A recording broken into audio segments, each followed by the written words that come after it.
Hello students, welcome to Pharmacy Notes by US. Today we discuss surface and interfacial tension part 4. So let's start. तो students इससे पहले अपन ने बात कर ली है कि भाई तीन टॉपिक्स के बारे में अपन डिस्कस कर चुके हैं सरफेस एंड इंटरफेशियल टेंशन के अंदर कि इंटरफेस होती क्या है। तो इंटरफेस के बारे में मैंने आपको बताया था कि बेसिकली तीन अवस्थाएं पाई जाती हैं, सॉलिड, लिक्विड एंड गैस। उन दोनों के अगर कोई भी दो जो अवस्थाएं हैं, चाहे वो लिक्विड एंड सॉलिड हो, चाहे सॉलिड एंड गैस हो, उनके बीच के जो बाउंड्रीज होती है this is known as interface, right. फिर अपन ने बात की थी कि सरफेस टेंशन क्या होता है और इंटरफेशियल टेंशन क्या होता है। सरफेस टेंशन का अपन ने बात किया था कि the force acting on a liquid, तो ये पर्टिकुलर सरफेस टेंशन के अंदर बात की थी, जिसके अंदर अपन ने यूनिट्स के बारे में बात की थी कि न्यूटन पर मिनट है जो कि इसकी यूनिट होती है। और इंटरफेशियल टेंशन में अपन ने बात की थी कि force acting between two immiscible liquids, जैसे कि एग्जांपल मैंने वहां पे दिया था आपको इमल्शन। फिर आगे अपन ने बात की थी कोहेसिव एंड अडहेसिव फोर्स की। कोहेसिव फोर्स के लिए मैंने आपको कहा था कि it is occurs between the same molecules, while adhesive force occurs between the different molecules. फिर तीसरे वीडियो के अंदर अपन ने बात की थी कि कौन कौन से फैक्टर हैं जो कि सरफेस एंड इंटरफेशियल टेंशन को इफेक्ट करते हैं। वहां पे दो फैक्टर्स की बात की थी, एक बात की थी इंटरनल फैक्टर और दूसरा था एक्सटर्नल फैक्टर। इंटरनल फैक्टर तो वो फैक्टर्स जो कि उसके अंदर की जो स्ट्रेंथ है, यानी कि उसके अंदर जो पर्टिकुलर कोई भी बॉन्डिंग है उसको रिप्रेजेंट कर रहे हैं। तो वहां पे बताया था कि जितनी ज्यादा बॉन्डिंग होगी सरफेस टेंशन भी उतनी ही ज्यादा होगी। एग्जाम्पल के तौर पे अपन ने लिया था carbon tetrachloride, benzene and water. Water के अंदर हाइड्रोजन बॉन्ड है, इसलिए as compare to the benzene and as compare to carbon tetrachloride इसकी जो सरफेस टेंशन है वो इन दोनों से ज्यादा थी। फिर अपन ने बात की थी एक्सटर्नल फैक्टर की। एक्सटर्नल फैक्टर में दो फैक्टर बताए थे मैंने, एक तो बताया था कि टेम्परेचर और दूसरा बताया था कि कोई एजेंट्स के अंदर भी मैंने बताया था कि सरफेस एक्टिव एजेंट्स डालने पे सरफेस टेंशन पे क्या फर्क पड़ता है। टेम्परेचर के अंदर मैंने बताया था कि जैसे जैसे टेम्परेचर बढ़ेगा सरफेस टेंशन वैसे वैसे कम होती रहेगी। क्यों? क्योंकि जो काइनेटिक एनर्जी है वो धीरे धीरे कम होगी, तो जो मॉलिक्यूल्स के अंदर जो बॉन्डिंग है वो भी कम होगी। और मॉलिक्यूल के अंदर अगर बॉन्डिंग कम होगी तो जो सरफेस टेंशन है, जो स्ट्रेंथ है वो भी डिक्रीज होगी, तो ऑटोमेटिकली जो सरफेस टेंशन है वो भी कम होती चली जाएगी। फिर सरफेस एक्टिव एजेंट्स के अंदर भी अपन ने बात की थी कि जैसे एग्जांपल लिया था मैंने इमल्शन में अगर अपन सरफेस एक्टिव एजेंट्स डाल दें, तीन तरीके के बताए थे, anionic, cationic and non ionic, तो क्या हुआ, वो उस इंटरफेस पे एड्सॉर्ब हो जाते हैं और एड्सॉर्ब होने के बाद जो सरफेस टेंशन है उसको कम करने की कोशिश करते हैं। यानी कि सरफेस एक्टिव एजेंट्स भी सरफेस और इंटरफेशियल टेंशन को कम करते हैं, राइट। अब अपन बात करते हैं न्यू टॉपिक की, which is known as surface free energy. अब सरफेस फ्री एनर्जी क्या है? एक सिंपल सा कॉन्सेप्ट है, जैसे कि मैं आपको एक एग्जांपल के रूप में बताऊं कि जैसे कि आपको यहाँ पर डायग्राम में दिख रहा है कि एक बबल तो है जो कि स्वेल किया जा रहा है, जैसे कि अपन बचपन में किया करते थे, और एक है जो श्रिंक हो रहा है। तो ये क्यों होता है? एक सरफेस टेंशन के कारण एक पर्टिकुलर शेप क्यों बन रहा है, साथ ही साथ after time it will shrink and bast, why. ये सारी की सारी चीजें हैं जो कि अपन डिस्कस करेंगे इस वीडियो के अंदर। तो बेसिकली जो सरफेस फ्री एनर्जी है वो यही है कि कोई भी चीज जितनी ज्यादा सरफेस टेंशन होगी उतनी ही ज्यादा स्ट्रेच करने के लिए कैपेबल होगी। तो अपन किसी भी चीज को स्ट्रेच करके उसकी सरफेस टेंशन का यूज करते हुए उसको स्प्रेडेबिलिटी के रूप में यूज ले सकते हैं। अब कैसे? जैसे कि क्रीम है, तो क्रीम है, अगर सपोज कोई गाढ़ी क्रीम है तो जितनी ज्यादा वो स्प्रेडेबल इन नेचर होगी, यानी कि सरफेस टेंशन भी उसके अंदर इतनी अच्छी है, यानी कि वो अपने आप को एक पर्टिकुलर अमाउंट में इकट्ठा करने की कोशिश कर रही है। बट जैसे अपन ने इसको स्प्रेड किया तो स्प्रेड करने पे उसकी कैपेसिटी क्या है, वो ज्यादा से ज्यादा खींच सकती है अपने आप को, ज्यादा से ज्यादा स्प्रेड हो सकती है, यानी कि उसके अंदर एनर्जी अच्छी है। यानी कि बेसिकली जो सरफेस फ्री एनर्जी है वो इस पे है कि कोई भी मॉलिक्यूल को आप कितना है जो कि उसके सरफेस टेंशन के अगेंस्ट है जो कि पुल कर सकते हो, जब तक कि वो सरफेस टेंशन है जो कि ब्रेक ना हो जाए। अगर अपन बात करें पूरी, surface free energy is defined as a work required to increase surface area of a liquid by 1 centimeter। यानी कि कोई भी लिक्विड के अगर अपन किसी सरफेस एरिया को बढ़ा रहे हैं तो वो उसकी सरफेस फ्री एनर्जी है। Higher the surface tension of liquid also increase energy of liquid, यानी कि जितनी ज्यादा सरफेस अपन को लिक्विड प्रोवाइड करेगा एनर्जी भी उतनी ही ज्यादा होगी। To increase the surface of liquid work must be done against the surface tension. Obvious है, क्योंकि सरफेस टेंशन का काम क्या है? सरफेस टेंशन का काम है मिनिमम स्पेस में अपने आप को ऑक्यूपाई करके रखना। बट अगर अपने को किसी की सरफेस बढ़ानी है तो ऑब्वियस अपने को सरफेस टेंशन के अगेंस्ट काम करना होगा। क्यों? क्योंकि सरफेस टेंशन का काम क्या है? मिनिमम स्पेस के अंदर रहना, और अपन को सरफेस एरिया बढ़ाना है तो अपन को इसके ऑपोजिट यानी कि फोर्स लगाते हुए अपने को उसको स्ट्रेच करना होगा। एग्जाम्पल के तौर पे समझेंगे ये चीज़ होती कैसे है, या फिर अपने को एडवांटेज कैसे मिलता है। कोई अगर क्रीम बना रहे हैं, इमल्शन बना रहे हैं, तो सरफेस फ्री एनर्जी का तो एक प्रोसीजर है, एक छोटा सा एग्जाम्पल या प्रैक्टिकल है, जैसे देखते हैं।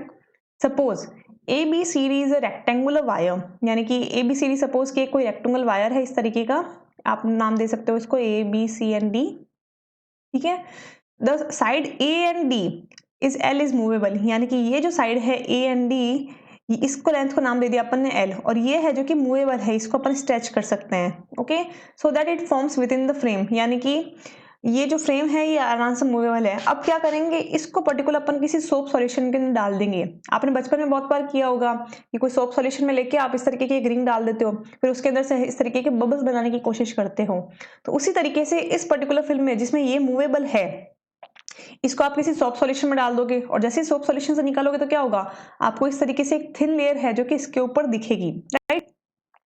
अब ये थिन लेयर है, अब ये मूवेबल है, तो अपन इस थिन लेयर को स्ट्रेच करते हुए बढ़ा भी सकते हैं। अपन को पता है कि सरफेस टेंशन है, इसलिए इस पर्टिकुलर फिल्म को इसने पूरे के पूरे एरिया के अंदर कवर करके रखा है।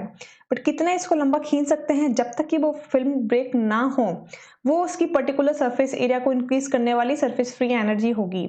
जैसे कि mass is added to extend the surface by distance D, the work done W is. अब यानी कि इन लोगों ने क्या किया कि इस तरीके की फिल्म क्रिएट कर दी और ये बता दिया कि it is movable in nature. फिर यहाँ पे पर्टिकुलर एक नोवन वेट इन्होंने लगाया और नोवन वेट से धीरे धीरे इसको पुल करने की कोशिश की। तो पुल करने से क्या होगा, क्योंकि सरफेस टेंशन है तो सरफेस एरिया भी इंक्रीज कर सकते हैं। तो धीरे धीरे जब इसको पुल किया तो बिना फिल्म टूटे क्या होगा, ये थोड़ी सी स्ट्रेच होगी और ये यहाँ से मे भी पॉसिबल है कि इस लेंथ तक आके रुक जाए, यानी कि इतने लेंथ तक अपन इसको प्रेशराइज कर सके बिना फिल्म को ब्रेक किए। तो यहाँ पे अपने को क्या किया गया, अपने कोई काम किया एक पर्टिकुलर डिस्टेंस डी को मूव करने के लिए, तो वर्क डन क्या हो जाएगा, लगाया गया फोर्स और डिस्टेंस जो मूव हुई वो डी के अंदर, यानी कि work done W is F into D. ये तो अपनी हो गई इक्वेशन नंबर 1, राइट। अब because the soap film has two liquid gas interface and liquid interface, the total length of the constant is equal to twice of the length of bar. यानी कि अब यहाँ पे बात आती है, क्योंकि यहाँ पे दो फेजेस हैं, कौन कौन सी, एक तो जो लिक्विड की खुद की फिल्म है वो, और दूसरी से अटैच फिल्म कौन है, गैस। यानी कि यहाँ पे एक इंटरफेस की भी बात आती है और यहाँ पे दो फेजेस की बात आ रही है, इसलिए लेंथ को अपन L ना लेते हुए 2L लेंगे। ओके, तो अब यहाँ पे जो सरफेस टेंशन है वो क्या हो जाएगी, सरफेस टेंशन की जैसे परिभाषा थी कि force upon the particular length, तो ये फोर्स क्या हो गया F अपॉन 2L। फोर्स अगर मैं निकालने की कोशिश करूं तो फोर्स को क्या हो जाएगा, सरफेस टेंशन इंटू 2L, यानी कि applied force is against surface tension, so upward forward will be. यानी कि अब क्या होगा, अपन जो फोर्स लगा रहे हैं अपन किसके अगेंस्ट लगा रहे हैं, अपन फोर्स लगा रहे हैं उसकी सरफेस टेंशन के और उसकी लेंथ को खींचने के लिए। तो फोर्स क्या हो जाएगा, surface tension into the length. This is equation number 2। आगे बात करते हैं, तो वर्क डन क्या हो जाएगा, अगर आप देखें तो अगर ये इक्वेशन को आप इसके अंदर पुट कर दें तो W equals to surface tension into 2L into D, right. तो ये चीज यहाँ पे लिख दी, W equals to surface tension into 2L into D. अब जैसे कि अपने को पता है कि लंबाई इंटू चौड़ाई इक्वल्स टू सरफेस एरिया होता है, तो यहाँ पे अपन इसको डेल्टा ए के रूप में लिख सकते हैं। डेल्टा ए लिखने का रीजन ये है क्योंकि अपन बहुत ही माइन्यूट अमाउंट में उसको स्ट्रेच करते हुए बहुत ही माइन्यूट डिस्टेंस को अपन ने कवर करने की कोशिश की है, इसलिए ये बहुत ही नेग्लिजिबल अमाउंट है, that's why it is known as delta A. तो वर्क W इज हो जाएगा वर्क डन, जिसे अपन अर्क्स में लिखेंगे, सरफेस टेंशन की यूनिट हो जाएगी डाइंस पर सेंटीमीटर या फिर newtons per metre, and delta A area है तो सेंटीमीटर स्क्वायर। अब वर्क इज डन और surface free energy increase, delta G expressed in joule metre inverse, यानी कि जो वर्क डन है इसे अपन डेल्टा जी के रूप में भी लिख सकते हैं, और delta G is known as surface free energy. यानी एक तरीके से कहने का मतलब ये हो गया कि जो भी आपने काम किया एक पर्टिकुलर एरिया को खींचने के लिए सरफेस टेंशन के अगेंस्ट, वही आपकी थी सरफेस फ्री एनर्जी। यानी कि जितनी ज्यादा सरफेस टेंशन होगी उतना ही वो कैपेबल होगा एक पर्टिकुलर सरफेस एरिया को बढ़ाने के लिए, और वही उसकी सरफेस फ्री एनर्जी है। अब यहाँ पे सरफेस फ्री एनर्जी दो फैक्टर्स पे वर्क करती है। दो फैक्टर्स होते हैं, एक तो होता है इंटेंसिटी फैक्टर और एक होता है कैपेसिटी फैक्टर। इंटेंसिटी यानी कि उसकी प्रॉपर्टी है, वो चीज वो करेगा ही करेगा, अब प्रॉपर्टी क्या है उसकी, सरफेस टेंशन, यानी कि मॉलिक्यूल और मॉलिक्यूल के अंदर जो बॉन्डिंग होगी उसके कारण वो फिल्म क्रिएट करने की कोशिश करेगा ही। तो इंटेंसिटी फैक्टर तो क्या हो गया, सरफेस टेंशन। बट कितनी उसके अंदर सरफेस टेंशन है, कितनी फ्री एनर्जी उसके अंदर अप्लाई है, कितना अपन एरिया बढ़ा सकते हैं, वो उस पर्टिकुलर चीज की हो गई capacity according to the molecule. की मॉलिक्यूल अपन कौन सा ले रहे हैं, यहाँ पे अपन वाटर ले रहे हैं तो इंटेंसिटी तो वाटर की भी वही होगी, एल्कोहल की भी वही होगी। बट सरफेस एरिया बढ़ाने के लिए उनकी कैपेसिटी क्या है, तो कैपेसिटी किस पे डिपेंड करेगी, उसकी एरिया पे। जितना एरिया बढ़ाएंगे अपन वो उसकी कैपेसिटी है, कि भाई जितना एरिया पर स्ट्रेच कर सकते हैं वो उस पर्टिकुलर मॉलिक्यूल की डिपेंड करता है सरफेस टेंशन पे, कि वो कितनी कैपेसिटी प्रोवाइड कर रही है उस सरफेस एरिया को बढ़ाने के लिए, राइट। तो जैसे कि मैंने वहां पे आपको एग्जांपल दिया, ये एक तरीके से एक फिल्म है which is known as ABCD and CD part is movable, right. And CD part when movable, तो आपने क्या किया, इस पे एक सरफेस टेंशन, एक सोप फिल्म ली और सोप फिल्म को इसके अंदर इमर्स कर दिया। आपने देखा है कि इस तरीके की एक फिल्म है जो कि इस पे क्रिएट हो गई।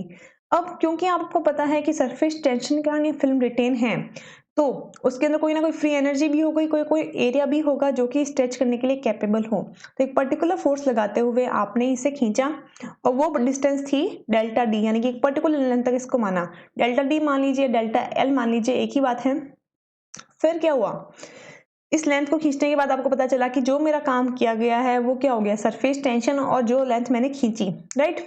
अब जो लेंथ आपने खींची हो वो पर्टिकुलर डिस्टेंस, वो हो गया उसका सरफेस एरिया, यानी कि किया गया काम क्या हो गया, सरफेस टेंशन के अगेंस्ट, एंड जो भी आपने डिस्टेंस मूव की थी जो कि एरिया के रूप में आपने मानी। अब अगर एप्लीकेशन की बात करें कि ये पर्टिकुलर जो सरफेस फ्री एनर्जी है उसकी एप्लीकेशन क्या है, अपने को क्यों जानना जरूरी है कि कोई भी जो लिक्विड है वो कितनी है जो कि स्ट्रेचिंग रखता है, कितनी सरफेस फ्री एनर्जी रखता है। ऑब्वियस है, कहीं ना कहीं आप अगर नोट करें तो ये स्प्रेडेबिलिटी की बात आ रही है कि कितना वो खिंचाव महसूस कर सकता है, कितना अपन उसको स्ट्रेच कर सकते हैं। तो यहाँ पे स्टेबिलिटी की भी बात आती है। तो अगर इस सरफेस फ्री एनर्जी की अपने को नॉलेज हो, अगर अपने को ये पता हो कि कौन सा लिक्विड के अंदर कितना इंटेंसिटी और कितना कैपेसिटी फैक्टर है, तो अपन stability of emulsion and suspension को और अच्छा कर सकते हैं, adsorption of gas on solid surface की स्टडीज कर सकते हैं, and also predict the flowability of particular liquid. Obvious है, जितना ज्यादा स्ट्रेच होगा उससे अपने को ये पता चलेगा कि कोहेसिव फोर्स और एडहेसिव फोर्स कितना है मॉलिक्यूल के अंदर। और अगर कोहेसिव फोर्स का अपने को प्रॉपर अगर नॉलेज हो जाए तो अपन सिस्टम की स्टेबिलिटी को भी पता कर सकते हैं, एड्सॉर्ब कितना होगा कोई भी गैस किसी भी सॉलिड सरफेस पे, और साथ ही साथ सिस्टम की फ्लोएबिलिटी क्या रहेगी ये भी डिटरमाइन किया जा सकता है, राइट। दूसरे तरीके में अगर अपन देखें कि और दूसरा मेथड क्या है, तो दूसरे एग्जांपल की अगर अपन बात करें सरफेस फ्री एनर्जी को नोट करने के लिए, so the another way of expressing surface tension is, यानी कि दूसरा कोई मेथड जिससे अपने को सरफेस टेंशन या सरफेस फ्री एनर्जी में कोरिलेशन पता चले। तो यहाँ पे एक डायग्राम अगर आप देख रहे हैं, तो systematic representation of the pressure difference across the curve surface of soap bubble, यानी कि जैसे कि आपको मैंने कहा कि आपने एक सोप सॉल्यूशन लिया और सोप सॉल्यूशन आपने रिंग में डाला, रिंग में डालने के बाद आपने क्या किया कि बबल निकालने की कोशिश की। तो इस तरीके के है जो कि बबल्स बनते हैं। बबल्स बनने के बाद आप नोट करते हो कि कुछ समय तक वो रुकते हैं, after they will burst, right. But burst होने से पहले वो थोड़ा सा श्रिंक होते हैं। श्रिंक होने के बाद क्या होगा कि internal pressure and outer pressure में इतना ज्यादा डिफरेंस होगा कि वो बाहर आने की कोशिश करेगा, और बाहर आने की कोशिश के चक्कर में है जो कि आपका बबल है जो बस्ट हो जाएगा। तो वो कितनी डिस्टेंस है जो उसने मूव की, या कितनी डिस्टेंस पे वो श्रिंक हुआ, या अगर अपन उस प्रेशर को मेंटेन कर पाए तो हो सकता है कि वो बबल कभी बस्ट ही ना होता। तो वो जो एनर्जी थी वो क्या थी उसके बारे में अगर अपन बात करें, तो basically the pressure difference across the curve interface consider the soap bubble, यानी कि अपन एक बबल के लिए कर रहे हैं, तो वर्क डन क्या होगा, surface tension and surface area. अब किसी भी सर्कल का जो सरफेस टेंशन सरफेस एरिया है वो क्या होता है, वो होता है 4πr², right, and surface tension is denoted by this sign. If bubble shrinks to dr, माना कि जैसे आपने बबल क्रिएट किया तो बबल अपनी सरफेस टेंशन को रिटेन करने के लिए एक पर्टिकुलर dr डिस्टेंस तक श्रिंक होता है, ठीक है। तो r क्या हो जाएगा, r minus D are and इसका होल स्क्वायर। तो a माइनस बी का होल स्क्वायर आप क्या जानते हैं, ऑब्वियस है अपन जानते हैं a square plus B square minus 2ab। तो जब आप इसको ओपन करेंगे तो work done will be 4π surface tension r square minus 8π surface tension D R plus 4π surface tension D R square. क्योंकि जो श्रिंकेबल क्वांटिटी है बहुत ही नेग्लिजिबल है, यानी कि डी आर की सचेस कोई ऑफिशियल वैल्यूज नहीं है, इसे अपन अगणनीय मान सकते हैं। तो अगर इसे अपन डी रिगार्डेड करें तो अपने पास क्या इक्वेशन आएगी, ऑब्वियसली ये चीज कट हो गई, ये चीज कट हो गई, तो अपने पास क्या बचा, अपने पास बचा only 8π surface tension dr, right? Because when dr square is disregarded तो अपने पास ओनली इक्वेशन के अंदर ये चीज बची, तो W यानी कि work done will be -8 pi surface tension dr, right? Then the negative, it is negative because bubble shrink. अब यहाँ पे एक चीज सोचने की है कि यहाँ पे नेगेटिव साइन क्यों है? नेगेटिव साइन यहाँ पे इसलिए है क्योंकि बबल श्रिंक हुआ है। श्रिंक यानी कि एक पर्टिकुलर कोई चीज की कमी हुई है, तो कमी का साइन ऑब्वियस है माइनस के रूप में आएगा। देन द ऑपोजिट फोर्स, एक फोर्स तो यहाँ पे ये आ गया जो कि इसको श्रिंक कर रहा है, बट एक फोर्स ये भी है जो कि इस बबल को मेंटेन करने की कोशिश कर रहा है। एक प्रेशर लग रहा है एक एरिया पे, तो pressure delta P and area क्या हो गया अगेन 4 पाई आर स्क्वायर, और किस पे लग रहा है? वो लग रहा है डी आर पे, देन माइनस डी आर। तो अगर अपन दोनों को इक्विलिब्रियम करने की कोशिश करें, यानी कि अपन ये चाहते हैं कि अपना बबल कभी भी बस्ट ना हो, दोनों का इंटरनल एंड आउटर प्रेशर है जो कि मेंटेन रहे, तो क्या होगा? Opposite work and inside work will be equal. अगर इक्वल किया जाए तो क्या रहेगा? 8 pi surface tension D R equals to delta P 4 pi R square into minus D R. तो अगर आप इसको सॉल्व करने की कोशिश करेंगे तो आफ्टर कटिंग 4 से ये डी आर से डी आर, इस तरीके से कट होने के बाद आपके पास बचता है delta P equals to 2 surface tension upon R, और इस इक्वेशन को यंग्स लैप्लास इक्वेशन भी कहते हैं। यानी कि अगर आपको ये पर्टिकुलर प्रेशर पता है तो आप इस प्रेशर को मेंटेन करते हुए दोनों को इक्वलाइज कर सकते हैं, यानी कि आप इस चीज को मेंटेन कर सकते हैं और ये बबल कभी भी बस्ट नहीं होगा। वापस इस चीज को अगर अपन इस चीज को वापस देखने की कोशिश करें तो बेसिकली यहाँ पे एक अनदर वे है एक्सप्रेस करने का कि सरफेस टेंशन को अपन किस तरीके से एक्सप्रेस कर सकते हैं। तो यहाँ पे एक बबल की बात की है और बबल के अंदर अपन ये कोशिश की है कि जो outer side pressure inside pressure को इक्वलाइज अगर कर दिया जाए तो किस तरीके से अपन इसकी सरफेस टेंशन को मेंटेन कर सकते हैं। तो यहाँ पे मैंने आपको सबसे पहले बताया कि किया गया काम क्या होगा, उस बबल का सरफेस एरिया और उसके ऊपर लगने वाली सरफेस टेंशन। सरफेस एरिया का फॉर्मूला हो जाएगा बबल के लिए 4 पाई आर स्क्वायर इंटू उसकी सरफेस टेंशन। क्योंकि बबल श्रिंक हुआ है, तो श्रिंक हुआ है तो ये अपन ने माना कि ये जो पर्टिकुलर जो रेडियस थी इसकी आर, ये पर्टिकुलर डी आर डिस्टेंस तक अंदर की तरफ श्रिंक हुआ है, तो अपने पास आर की जगह क्या आ गया? R minus D R. ठीक है, अब आर माइनस डी आर अगर आ गया तो R minus D R square is just similar to A minus B का होल स्क्वायर, और ए माइनस बी का whole square we know that it is A square plus B square minus 2ab, right? तो जब आप इसको solve करेंगे तो आपको इस तरीके की इक्वेशन मिलेगी, और इस तरीके के बाद आपको ये पता है कि जो श्रिंक हुआ है बबल, जो डी आर डिस्टेंस है वो बहुत ही कम क्वांटिटी में है, यानी कि ये जो स्क्वायर रिप्रेजेंटेशन है एक तरीके से नेग्लिजिबल है, ये अगणनीय है। तो अगर इसको आप है जो नेग्लेक्ट करते हो तो आपके पास लास्ट में इक्वेशन यानी कि किया गया काम क्या आता है? वो आपके पास आता है माइनस का। माइनस इसलिए क्योंकि बबल श्रिंक हो रहा है, तो ये नेगेटिव कॉन्सेप्ट को रिप्रेजेंट कर रहा है, then -8 pi surface tension D R, right? अब इसके ऑपोजिट भी एक पर्टिकुलर प्रेशर लग रहा होगा जो इस बबल को उस पर्टिकुलर साइज में रिटेन करने की कोशिश कर रहा होगा, वो क्या होगा? अगेन उस पर्टिकुलर बबल पे लगने वाला प्रेशर उसके एरिया के साथ, तो क्या हो गया? Delta P 4 pi R square into particular distance, जो कि उसको रोकनी है कि वो उस पर्टिकुलर डिस्टेंस को मूव ना करे, which is minus D are. और अगर अपने को वो प्रेशर निकालना है जिससे अपन उस पर्टिकुलर डिस्टेंस को पता लगा सके कि किस डिस्टेंस तक बबल बस्ट नहीं होगा, कितनी सरफेस टेंशन पे रिटेन रहेगा, तो delta P will be 2 surface tension upon R, and this is known as Young's Laplace नियम। तो स्टूडेंट्स आज अपन इतना ही पढ़ेंगे, और नेक्स्ट वीडियो में अगर अपन नेक्स्ट टॉपिक के बारे में डिस्कस करेंगे। I hope you understand and enjoy the video. Please like, share and subscribe, and don't forget to press the bell icon. Thank you.